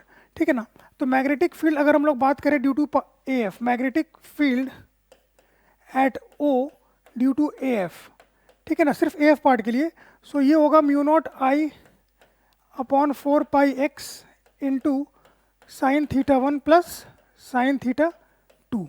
जहाँ पे थीटा 1 थीटा 2 क्या है, ये एंगल 30 डिग्री और 30 डिग्री, तो म्यू नॉट आई की वैल्यू कितनी है 4 पाई रूट 3, 4 पाई नीचे भी है, और x की वैल्यू है पाई बाई रूट 3, और sine 30 degree plus sine 30 degree, तो साइन 30 1 हो गया क्योंकि हाफ हाफ प्लस 1। ठीक है ना, 4 पाई से 4 पाई कैंसिल आउट, ये 4 पाई से 4 पाई कैंसिल आउट, रूट 3 ऊपर चला जाए कि 3 बनेगा। ठीक है ना, तो यहाँ पर हो जाएगा mu naught into 3 by pi. अच्छा, म्यू नॉट की वैल्यू है 4 pi into 10 raise to the power -7 into 3 by pi, ये कैंसिल, 4 3 ज़ा 12 into 10 raise to the power -7, 12 into 10 raised to the power -7 Tesla. Now this value of magnetic field is only due to this single wire. ये सिर्फ एक wire की वजह से magnetic field निकला है 6 सेंटर पे। अगर हम सभी वायर की वजह से निकालें, from palm rule we can see that the entire magnetic field is inside only. हर वायर की वजह से मैग्नेटिक फील्ड जो है वो अंदर ही की तरफ आ रहा है, इसकी वजह से भी अंदर की तरफ, उसकी वजह से भी अंदर की तरफ। नो, तो चूंकि सारा वेक्टर एक ही डायरेक्शन में है, तो हम लोग को बस सिंपली मल्टीप्लाई कर देना है 6 से। तो इस एक्सप्रेशन को अगर हम लोग 6 से मल्टीप्लाई कर देंगे तो टोटल मैग्नेटिक फील्ड जो बन के आ जाएगी B equal to 6 into 12 into 10 raise to the power -7, 72 into 10 raise to the power -7 tesla. So question में अगर ये डेटा से कंपेयर करें तो x की वैल्यू यहाँ पर 72 होगी। सो द करेक्ट आंसर जो इस क्वेश्चन का होगा दैट इज 72। यहाँ पर जो आंसर फिल होगा that is 72। Now coming to second question, a rectangular loop of side 12 cm and 5 cm with sides parallel to the x-axis and y-axis respectively moves with a velocity of 5 cm per second in the positive x direction in a space containing a variable magnetic field in the positive z direction. The field has a gradient of 10 raised to the power -3 Tesla per centimeter along the negative x direction, and it is decreasing with time at a rate of decrease कर रहा है 10 का power -3 tesla पर second. If the resistance of the loop is 6 milliohm, ठीक है, the power dissipated by the loop as heat is. अब ये जो क्वेश्चन पूछा गया है that is based on electromagnetic induction motional EMF का पार्ट है क्वेश्चन है ये, बट इसमें स्पेस टाइम में मैग्नेटिक फील्ड को वेरी कराया गया है। मैग्नेटिक फील्ड यहाँ पर कॉन्स्टेंट नहीं, यूनिफॉर्म नहीं है। सो लेट अस ड्रॉ अ स्कीमेटिक। ठीक है, ये ओरिजिन मान लेते हैं, और ये हमारा रेक्टेंगुलर लूप है जो कि ये वाई एक्सिस है, और ये पूरा रेक्टेंगुलर लूप 5 सेंटीमीटर पर सेकेंड के स्पीड से आगे बढ़ रहा है। ठीक है, तो इस पॉइंट का कोऑर्डिनेट तो 0 0 हो जाएगा, और इस पॉइंट का कोऑर्डिनेट हो जाएगा -12, 0। ये हाइट है 5 सेंटीमीटर और ये लेंथ है 12 सेंटीमीटर। ये क्वेश्चन में दिया हुआ है, रेक्टेंगल का डायमेंशन है 12 centimetre by 5 centimetre with it sides parallel to X and Y axis. तो जो लॉन्गर साइड है वो एक्स के पैरेलल है, और जो शॉर्टर साइड है वो वाई के पैरेलल है। This is our X dash. ठीक है, अच्छा, now the magnetic field is along positive Z, तो मैग्नेटिक फील्ड हमारा बाहर की तरफ है। ठीक है ना, this dot means magnetic field is outside. ये बी वेक्टर का सेंस है, जेड एक्सिस बाहर की तरफ है। अच्छा, फिर ये कह रहे हैं कि मैग्नेटिक फील्ड जो है स्पेस में भी डिक्रीज कर रहा है, ये ग्रेडियंट है, और टाइम के साथ भी कर रहा है। सो लेट एक हम लोग एक सिंबल लेते हैं, बी नॉट बराबर magnetic field at X, magnetic field at at origin, B naught assume कर लिया। ठीक है, तो अब क्वेश्चन में कह रहा है D B by D X, जो ग्रेडियंट है that is -10 raise to the power -3 tesla पर सेंटीमीटर। तो मीटर में कन्वर्ट किया तो ये -1 बाई आपको आ गया 10, ठीक है ना। अब इसको अगर हम लोग इंटीग्रेट करें, इस पर्टिकुलर इक्वेशन को इंटीग्रेट करें, तो यहाँ से dB की वैल्यू आ जाएगी -dx/10, और इसको इंटीग्रेट कर देंगे अगर हम लोग फ्रॉम B0, ओरिजिन से किसी जनरल x पर b और 0 से लेकर x। सो यहाँ से अगर हम लोग इंटीग्रेट करेंगे तो ये एक्सप्रेशन हमारा बन के आएगा, ये एक्सप्रेशन बन के आएगा b माइनस B0 बराबर -x/10। सो b का जो फाइनल एक्सप्रेशन आएगा वो आएगा B0 माइनस x/10, ठीक है ना। ये एक्सप्रेशन बनकर आएगा, ठीक है। मैग्नेटिक फील्ड x के साथ वेरी कर रहा है लीनियरली, b बराबर B0 माइनस x/10। तो मैग्नेटिक फील्ड एट, तो अगर इसको नेमिंग कर दें OABC की बात करें, ये एक्सप्रेशन हम लोग को यूज करना होगा। तो now I am clearing this portion, ठीक है। तो अब अगर हम लोग थोड़ा सा यहाँ पर लॉजिकली सोचें, तो ये जब लूप 5 सेंटीमीटर पर सेकंड की वेलोसिटी से आगे बढ़ रहा है, ठीक है, तो BC पोर्शन और AC पोर्शन इनमें कोई EMF इंड्यूस नहीं होगा, ठीक है ना, क्योंकि V क्रॉस B जब हम करेंगे तो V ऐसे है और B बाहर की तरफ है, V इज राइट साइड और B बाहर की तरफ आ रहा है, ठीक है ना। तो V क्रॉस B करेंगे तो ये अंदर की तरफ जाएगा, V cross B will go in side. तो यहाँ पर V क्रॉस B का डायरेक्शन ऐसे होगा, ठीक है। सिमिलरली यहाँ भी V क्रॉस B का डायरेक्शन ऐसे होगा। तो यहाँ पर EMF इंड्यूस नहीं हो सकता because it is perpendicular to the wire, ठीक है ना। लेकिन अगर इस पर्टिकुलर पैरेलल साइड्स की बात करें, पैरेलल साइड्स की बात करें AB की और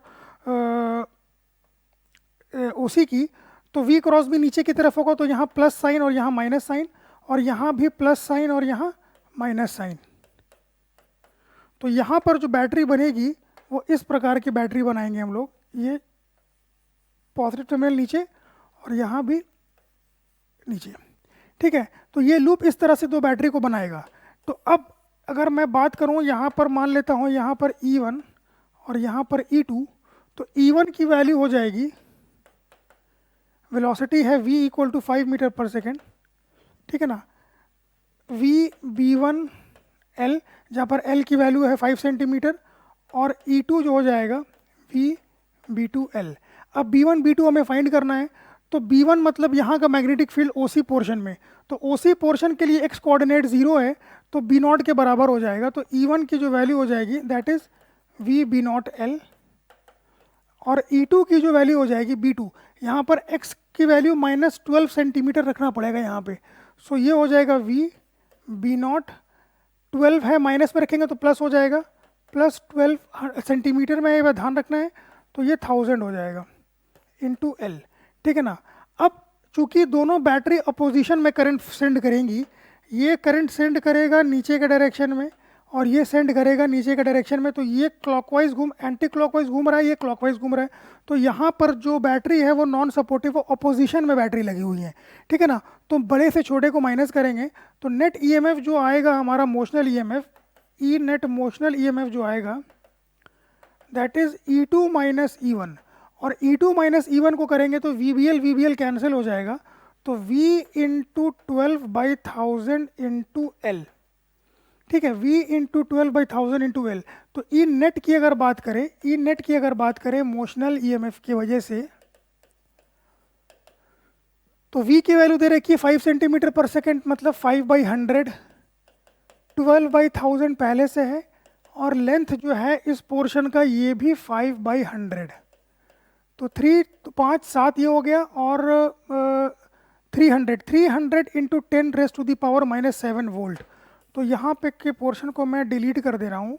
तो ई नेट जो आया हमारा मोशनल EMF वाला दैट इज 300 इंटू 10⁻⁻7 वोल्ट, ठीक है ना। ये तो मोशनल EMF की वजह से आया। अब मैग्नेटिक फील्ड टाइम के साथ भी वेरी कर रहा है, क्वेश्चन में ये भी कहा जा रहा है कि it is decreasing with respect to time also.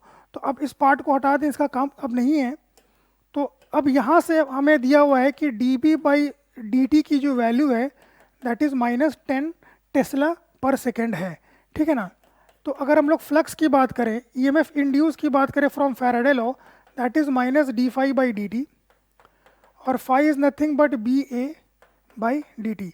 ठीक है, चूंकि लूप जो है वो एक्स वाई प्लेन में है और मैग्नेटिक फील्ड जेड में था, तो एरिया नॉर्मल है मैग्नेटिक फील्ड लूप के, सॉरी मैग्नेटिक फील्ड और एरिया वेक्टर दोनों आपस में पैरेलल हैं, तो B dot A B A cos theta cos 0 1 हो गया। अब हम लोग एरिया को बाहर निकाल लें तो minus D B by D T, तो ये एक तरफ हो गया और ये हो गया ए। नाउ चूंकि D B by D T खुद -10 है, खुद -10 है, तो ई इंड्यूस जो हो जाएगा that will be 10 into area of loop, और ये 5/100 इंटू 12/100। ठीक है ना, तो D five by D T D B A E induced area flux into area D five by D 10 tesla. ठीक है, तो यहाँ से जो हमारा आया 60 into 10 raise to the power -5।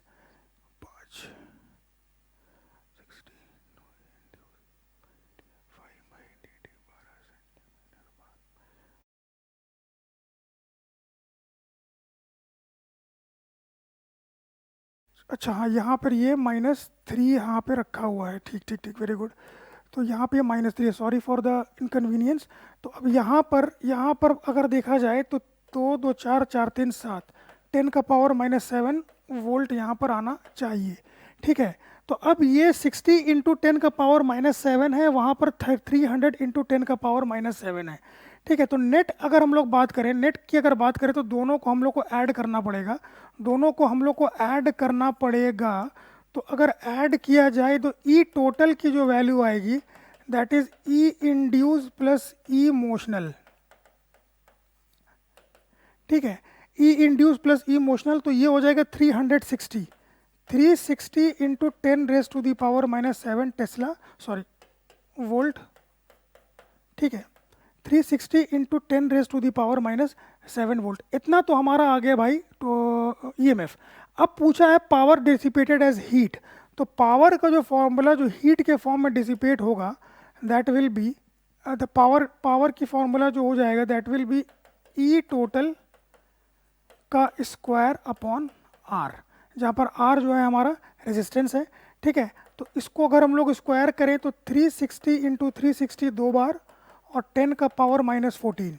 ठीक है, और रेजिस्टेंस की वैल्यू जो दी हुई है वो 6 मिली ओम दे रखी है, 6 मिली ओम, तो 6 into 10 raise to the power -3।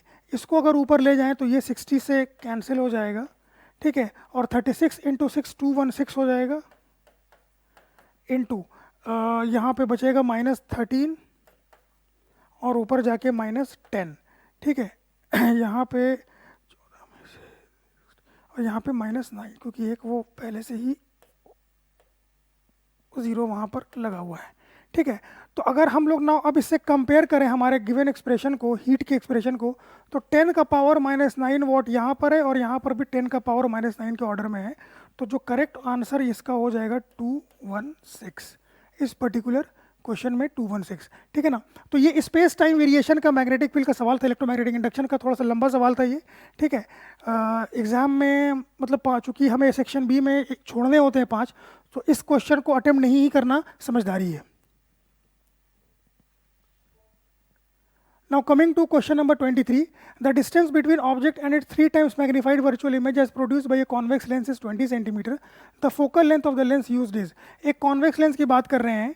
ठीक है, ये इसका प्रिंसिपल एक्सिस है, this is the principal axis. यहाँ पर f है, यहाँ पे 2f है, यहाँ पर भी f है, यहाँ पे 2f है। ठीक है, एक ऑब्जेक्ट है, वर्चुअल इमेज बनेगा, कहीं पर ही बन सकता है पीछे। ठीक है, अब ये कह रहे हैं क्वेश्चन में कि the distance between the 3 times magnified image, object और इमेज के बीच में जो डिस्टेंस है दैट इज 20 सेंटीमीटर। ये जो डिस्टेंस क्वेश्चन में दिया हुआ है ये 20 सेंटीमीटर दिया हुआ है। मान लेते हैं ऑब्जेक्ट लेंस से x डिस्टेंस पे रखा हुआ है, लेट अस सपोज। ठीक है, तो पूछा है लेंस का फोकल लेंथ, तो मैग्निफिकेशन, तो फर्स्ट ऑफ ऑल मैग्निफिकेशन +3 हो जाएगा और ये होता है v/u = 3, तो v = 3 times u। Image distance की बात करें तो इट विल बी 20 + x और ऑब्जेक्ट डिस्टेंस 3x हो जाएगा। सो 2x = 10, 2x = 20, तो x = 10 सेंटीमीटर। तो ये डिस्टेंस जो है वो 10 सेंटीमीटर में, ऑब्जेक्ट डिस्टेंस 10 सेंटीमीटर में। नाउ वी नो एवरीथिंग, ठीक है ना। अब लेंस फॉर्मूला अगर लगाएं तो 1/f equal to 1/v minus 1/u। अगर फोकल लेंथ हमें निकालना है सो 1/f will be 1/v, v हो जाएगा 20 प्लस 10 30, तो -1/30, और ये हो जाएगा +1/10 क्योंकि u निगेटिव है। तो यहाँ से 1/f जो आ जाएगा 3 में से 1 गया 2/30 इक्वल टू 1/15, तो focal length will be +15 centimetre. So the correct option for this question is 15 centimetre. Focal length जो लेंस का है वो 15 सेंटीमीटर है। Now coming to question number 24, two identical charged spheres are suspended by string of equal length. The string makes an angle theta with each other when suspended in water. The angle remains the same if density of material of the sphere is 1.5 gram per centimeter cube. ठीक है, if density of a sphere is 1.5 gram per centimeter cube, the dielectric constant of water will be, water की density 1 ग्राम पर centimetre cube दी हुई है। दो situation है, पहले air का सिचुएशन देखेंगे और फिर सिचुएशन देखेंगे वाटर का। दो सिचुएशन में सवाल को पूछा गया है, एक एयर में मतलब दो बॉल हैं, एक बार एयर में और एक बार वाटर में, ठीक है। तो late us draw schematic.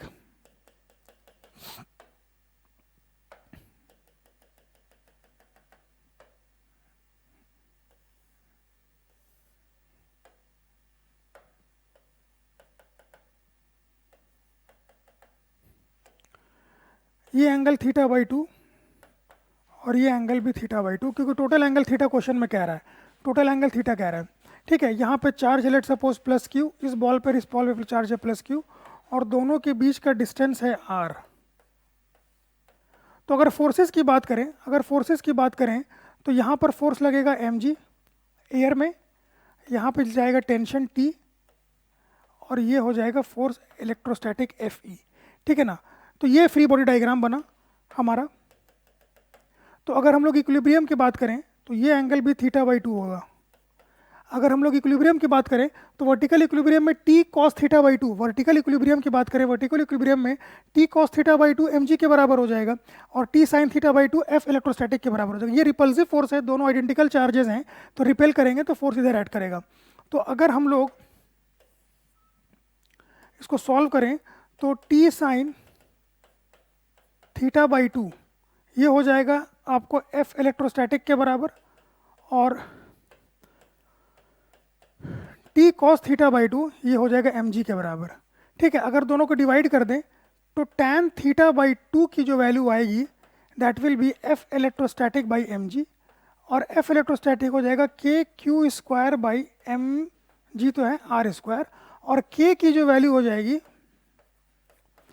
1/4 pi epsilon not, ठीक है ना, q² upon mg/r²।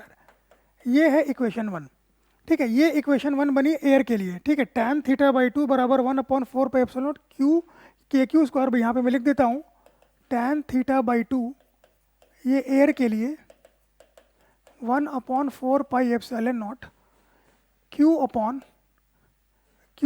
Upon mg/r², ठीक है ना, kq² mg/r², ठीक है। अब सेम यही चीज़ कह रहे हैं ये, नाउ द सेम दोनों बॉल्स को पानी में डाल दिया गया है, वाटर में, ठीक है, वाटर में इमर्स कर दिया है दोनों सिस्टम को। तो अगर वाटर की बात करें तो सेम वही डायग्राम बनेगा,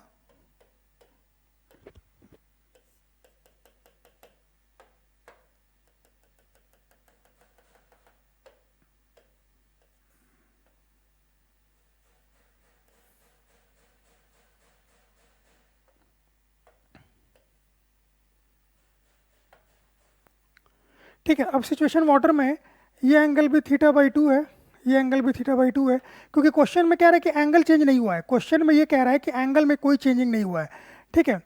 तो अब अगर फोर्सेस की हम लोग बात करें, now if we draw the free body diagram, तो यहाँ पर एक mg फोर्स तो पहले से लगेगा, टेंशन T' कर देता हूँ, ठीक है, नया टेंशन, इलेक्ट्रोस्टैटिक फोर्स Fe', और एक बायंसी फोर्स भी आएगा Fb ऊपर, बायंसी फोर्स वाटर में डालने की वजह से, ठीक है। तो इतने फोर्सेस के सिचुएशन में प्रेजेंस में ये बॉडी इक्विलिब्रियम में है, और अभी भी एंगल ऑफ सेपरेशन स्ट्रिंग के बीच का थीटा ही है, तो ये एंगल भी θ/2 है, ठीक है।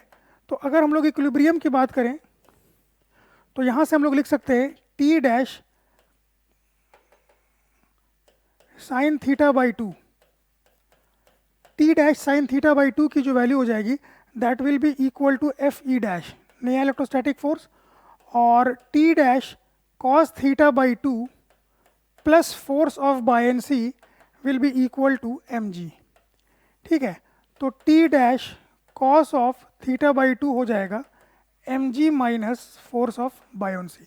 ठीक है, अब इसको फिर से अगर डिवाइड कर दे 1 को 2 से, इफ़ यू डिवाइड 1 बाई 2 तो हमें मिलेगा tan theta by 2 will be equal to F E dash upon M G minus F B. ठीक है, ये एक्सप्रेशन आएगा। तो इसको थोड़ा सा और अगर सिंप्लीफाई की जाए, इसको थोड़ा सा और सिंप्लीफाई किया जाए, let us simplify little bit more, तो tan theta by 2, now electrostatic force में जो अब जो एक्सप्रेशन दिया जाएगा 1/4 पाई एप्सिलॉन, ठीक है ना। अब ये वाटर का परमिबिलिटी है, ठीक है ना। अब ये वाटर का आपको एप्सिलॉन यूज़ करना हम लोगों को, ठीक है, ना कि वैक्यूम का। वहाँ पे परमिबिलिटी ऑफ वैक्यूम था, या परमिबिलिटी ऑफ वाटर है, तो इसको एप्सिलॉन लिख देंगे। अच्छा, के क्यू स्क्वायर, तो स्क्वायर है, सेपरेशन अभी भी आर था, ठीक है, इनटू एम जी। मास को अगर लिखा जाए तो M G minus F B को एफ बी ही रहने देते हैं अभी, ठीक है। तो ये है। अच्छा, इसको हम लोग जानते हैं कि एप्सिलॉन बराबर होता है एप्सिलॉन नॉट इनटू के, जहाँ पर के डाइलेक्ट्रिक कांस्टेंट है, जहाँ पर के डाइलेक्ट्रिक कांस्टेंट है आपका इसका वाटर का। तो यहाँ से इसको रिप्लेस कर सकते हैं tan theta by 2 equal to आपको यहाँ पर हो जाएगा Q square upon 4 pi epsilon naught के इंटू आर स्क्वायर है ये, ठीक है ना, R square into M G minus F B. ये फाइनल एक्सप्रेशन बनकर आया ये वाटर का। तो चूंकि tan थीटा वाटर का और tan थीटा एयर का बराबर है, क्योंकि एंगल चेंज नहीं हुआ है, तो इन दोनों को हम इक्वेट कर सकते हैं।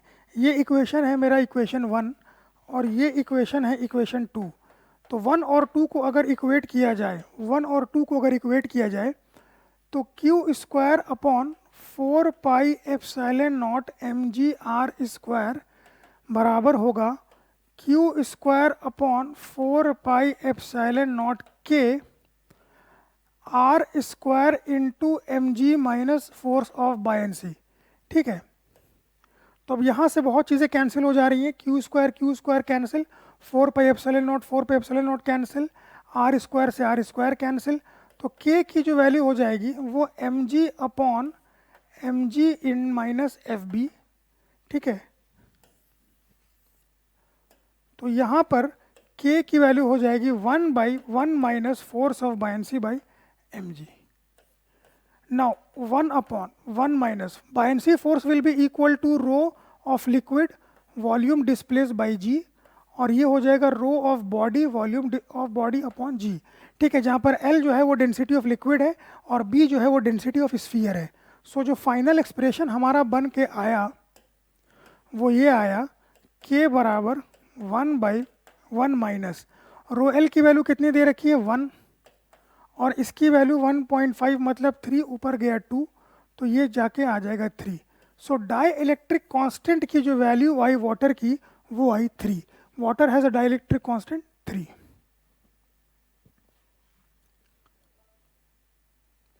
Now coming to question number 25, the radius of a nucleus of mass number 64 is 4.8 Fermi.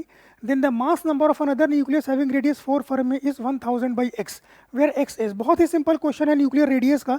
We know that the radius of nuclei is given by r naught into a raised to the power 1 by 3, where r naught is some constant and a is the mass number. ठीक है, तो दो radius की बात कर रहे हैं, r2 by r1 equal to a2 का power 1 by 3 upon a1 का power 1 by 3. तो सेकेंड मास नंबर A2 का power 1/3 will be R2 by R1 into A1 का पावर 1/3। ठीक है ना, तो R2 फाइनल जो कह रहे हैं 4 फर्मी हो गया है। ठीक है, इनिशियली 4.8 था और ये 64 का पावर 1/3।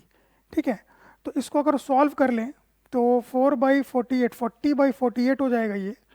तो A2 का पावर 1/3 ऊपर जाएगा 40/48 40/48 into 64 raise to the power 1/3। तो यहाँ पर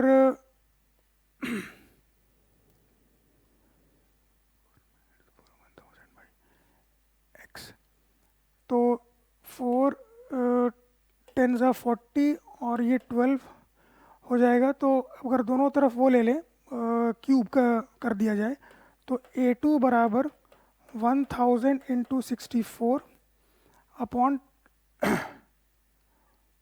12 इंटू 12 इंटू 12, तो 4 3 12 16। ठीक है ना, फिर 4 3 12 4 4 16 और 4 3 12, तो ये 1000 अपॉन 9।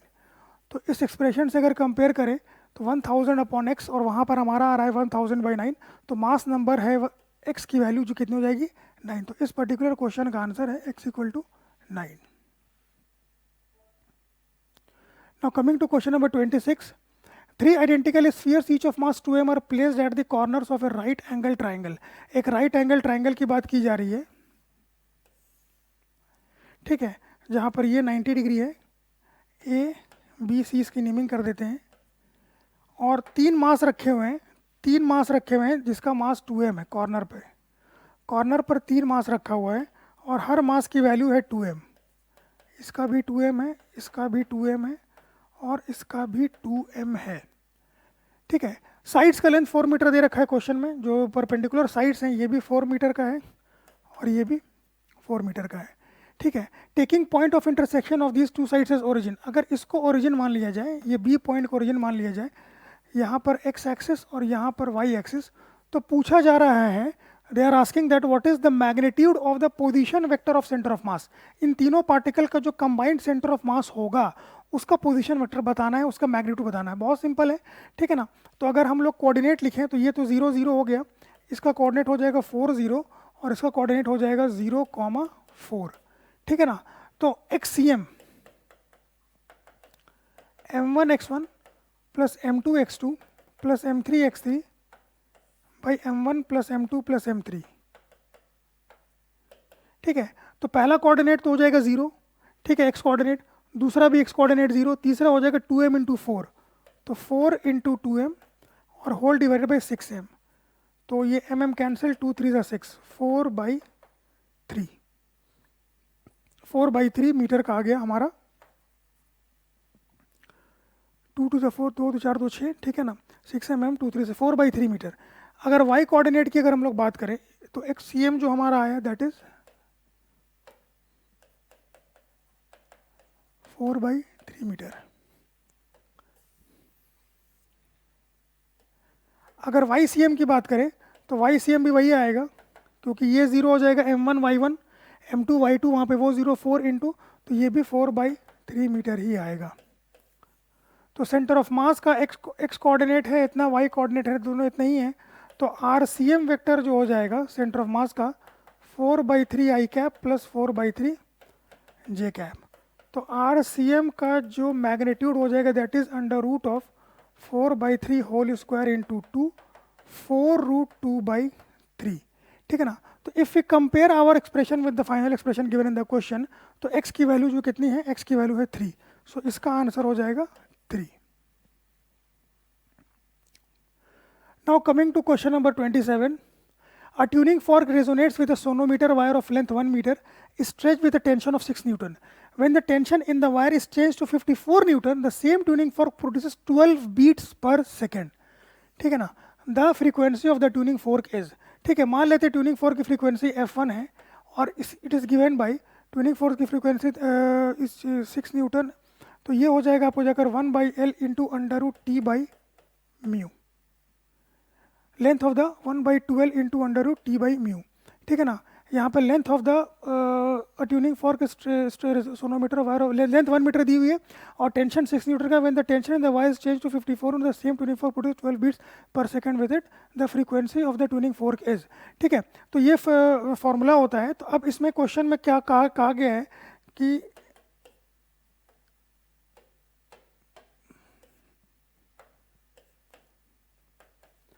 F1 बराबर 1/12 इंटू अंडर रूट. टेंशन की अगर हम लोग बात करें तो टेंशन 6 न्यूटन है बाई म्यू. ठीक है, और ये है 6 हर्ट्ज, ये 6 हर्ट्ज दिया हुआ है. ठीक है, अब कह रहे हैं कि अगर टेंशन चेंज टू 54 न्यूटन तो F2 की वैल्यू जो है 1/12 into under root 54 by mu. ठीक है ना. तो tuning for put 12 beat per second. तो F2 माइनस F1 की जो वैल्यू है वो दी हुई है 12 बीट पर सेकेंड.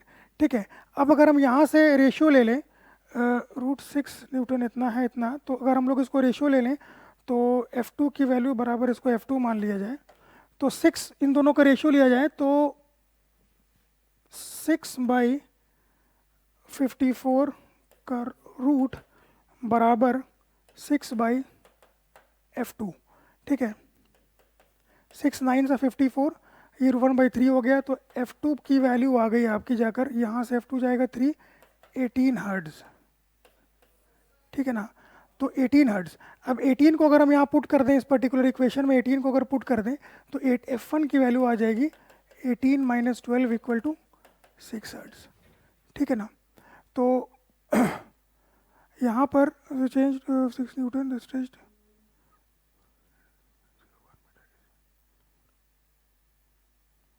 सॉरी यहाँ पे 6 हर्ट्ज दिया हुआ नहीं था इस पर्टिकुलर क्वेश्चन में. F equal to 1/12 into under root T by mu. ठीक है, तो अब यहाँ पर कह रहा है कि 6 न्यूटन का टेंशन है तो stretch with when the tension in the wire is change to इतना. तो F1 की वैल्यू जो हो जाएगी 1/12 into under root 6 by mu. ये इक्वेशन 1 है. ठीक है, मैं वेरी सॉरी मैंने 6 हर्ट्ज ले लिया था, मुझे लगा 6 हर्ट्ज दिया हुआ है 6 न्यूटन को मैं कंफ्यूज होगा 6 हर्ट्ज से.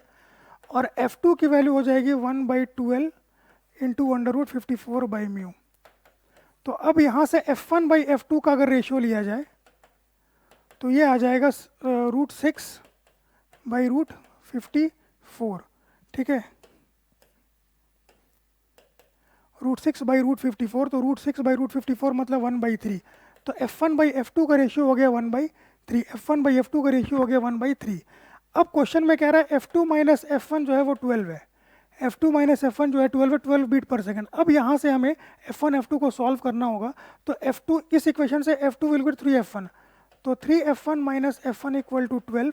तो 2F1 बराबर 12. तो F1 बराबर 6 हर्ट्ज यहाँ से.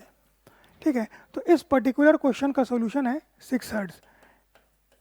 Initially I got confuse with this force, I thought that it 6 hertz. तो इसलिए जो है वो वहाँ पर वो गलत सोल्यूशन था. तो अब ये करेक्ट है. फ्रीक्वेंसी इनिशियली पता नहीं है तो दोनों का रेशियो लेके फिर दो इक्वेशन को सॉल्व करके 6 हर्ट्ज आएगा.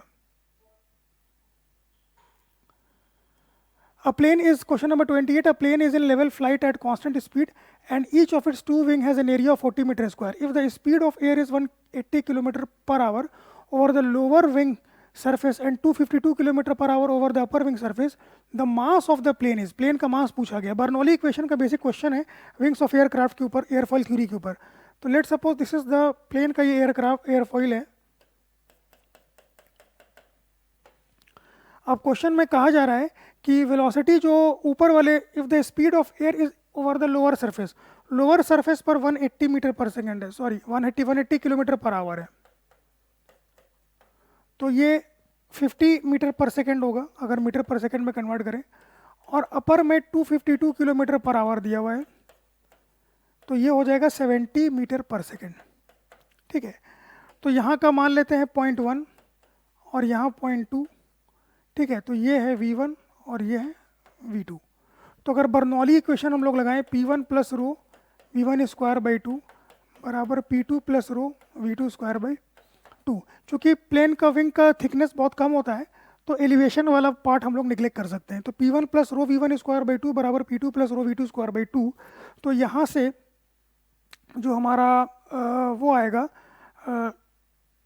V1 की वैल्यू 70 है, तो P2 माइनस P1 की जो वैल्यू आएगी that is rho by two V1 square minus V2 square. So जो लिफ्ट होगा, lift that will be L equal to delta P into 2A। 2A क्यों करा? क्योंकि दो विंग्स हैं, एयरप्लेन के दो विंग्स हैं, दोनों को लेना पड़ेगा। एक का एरिया 40 दे रखा है, ठीक है ना, तो लिफ्ट तो दोनों में जनरेट हो रहा होगा, तो टोटल एरिया से मल्टीप्लाई करना पड़ेगा डेल्टा P इंटू 2A। तो डेल्टा P इंटू 2A अगर हम लोग देखें तो यहाँ पर डेल्टा P की वैल्यू इतनी है rho by two V1 square minus V2 square into 2A। 2 से 2 cancel, rho A V square, ये लिफ्ट हो जाएगा, ठीक है, ये लिफ्ट हो जाएगा रो A V स्क्वायर। तो लिफ्ट जो आया rho A V1 square minus V2 square, ठीक है। अब ये पूरा अगर FBD की बात करें तो ये पूरा का पूरा जो एरोप्लेन है, पूरा का पूरा जो एरोप्लेन है हमारा, लेट सपोज ये हमारा एरोप्लेन है, ठीक है, ये इसकी एक विंग है और ये इसकी दूसरी विंग है। तो अब ये जो इसका वेट फोर्स है mg, ठीक है, ये लिफ्ट फोर्स से बैलेंस हो रहा होगा, ये टोटल लिफ्ट से बैलेंस हो रहा होगा। तो टोटल लिफ्ट हम इतना ले आए और mg इतना है, तो L को mg के बराबर करना होगा। तो मास हो जाएगा L by G, rho A by G into V1 square minus V2 square. ये है मास ऑफ प्लेन। अब सारी चीज़ें को हमें पुट कर देना है जितनी वैल्यूज क्वेश्चन में दे रखी हैं। Just we have to what we have to do, simple substitution है। तो m की वैल्यू आ जाएगी, डेंसिटी एयर का 1 क्या आ जा रहा है लेने के लिए, एरिया है 40 मीटर स्क्वायर, g की वैल्यू 10 है, ये 70 माइनस 50 और ये 70 प्लस 50, तो ये 10 4 ज़ा 40 हो गया, ये 20 80 हो गया और ये 120 हो गया, 9600 kg। 9600 kg is the mass of the aeroplane. Now coming to question number 29, the current in a conductor is expressed as I बराबर 3t square plus 4t cube, where I is in ampere and t is in second. The amount of electric charge that flows through a section of the conductor during t equal to 1 second to t equal to 2 second is। ठीक है, बहुत basic question, electric current का same ऐसा question 27 जनवरी के paper में पूछा गया है। करंट का एक्सप्रेशन दे रखा है 3t square plus 4t cube, ठीक है। इंस्टेंटेनियस करंट का एक्सप्रेशन है I बराबर D Q by D T, हमें पता है rate of change of charge, rate of flow of charge is known as current. तो इसको अगर हम लोग D Q by D T लिख दें तो ये हो जाएगा 3t square plus 4t cube, ठीक है। अब दोनों तरफ अगर हम लोग मल्टीप्लाई कर दें टाइम से तो 3t square D T plus 4t cube D T. Simple mathematics का क्वेश्चन है, इसमें कोई फिजिक्स नहीं है। अब पूछा जा रहा है 1 सेकेंड से लेकर 2 सेकेंड, तो डी क्यू को रहने देते हैं और मान लेते हैं 0 to q हो गया ये। इसको इंटीग्रेट करना है 3t स्क्वायर डी टी 1 से लेकर 2 plus 4t cube D T 1 से लेकर 2। सिंपल इंटीग्रेशन है, कोई बड़ी बात नहीं है इसमें, ठीक है। तो q की जो वैल्यू हो जाएगी total charge 3t cube by 3t cube 1 से 2 प्लस 4t, t का पावर 4 बाई 4, 4 4 कैंसिल, t का पावर 4 1 से लेकर 2। इसको पुट किया 8 माइनस 1 प्लस टी क्यूब का 2 4 8, 1 से लेकर 2 सेकेंड तक माइनस 1, और ये हो जाएगा तो 16 माइनस 1, ठीक है, 24 minus 2 it is 22 coulomb. So 22 coulomb का चार्ज फ्लो हो जाएगा, 22 कूलम का चार्ज फ्लो हो जाएगा 1 से लेकर 2 सेकेंड में for the given current configuration.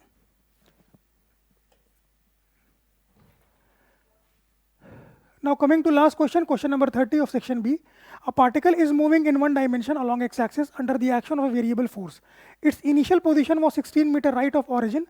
The variation of its position x with time t is given as x equal to minus 3t cube plus 18t square plus 16t, where x is in meter and t is in second. The velocity of the particle when its acceleration becomes 0 is। Simple kinematics का question है, एकदम basic question. Position versus time का जो equation दिया हुआ है that is minus 3t cube plus 18t square plus 16t, ये question है।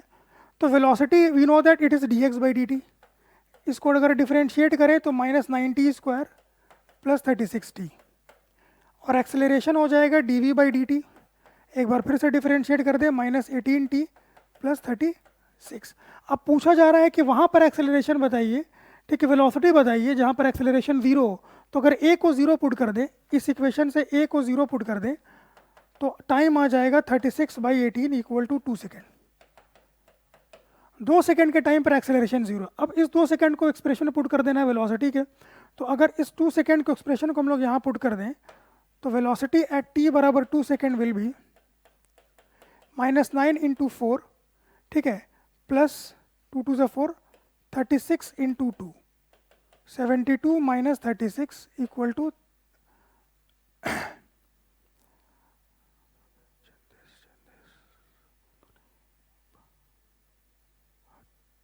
अच्छा +16 भी होगा ये, सॉरी, +16 भी होगा, डिफरेंशिएट करेंगे तो 3 3 9t² और 18 36t + 16, और यहाँ पे +16 भी होगा, ठीक है। 36 + 16 = 52 मीटर पर सेकेंड, ठीक है।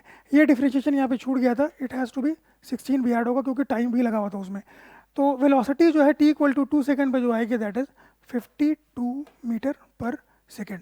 सो यहाँ से जो आंसर आएगा दैट इज़ 52 मीटर पर सेकेंड, ठीक है। तो इस पर्टिकुलर क्वेश्चन का आंसर है 52 मीटर पर second.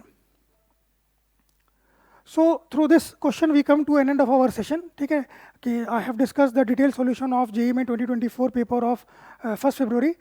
So you can have a check on what you have done on the day of exam. So all the videos for the physics paper as far as shift 1 is concerned is completed. So we will meet in the next video. Till then, thank you.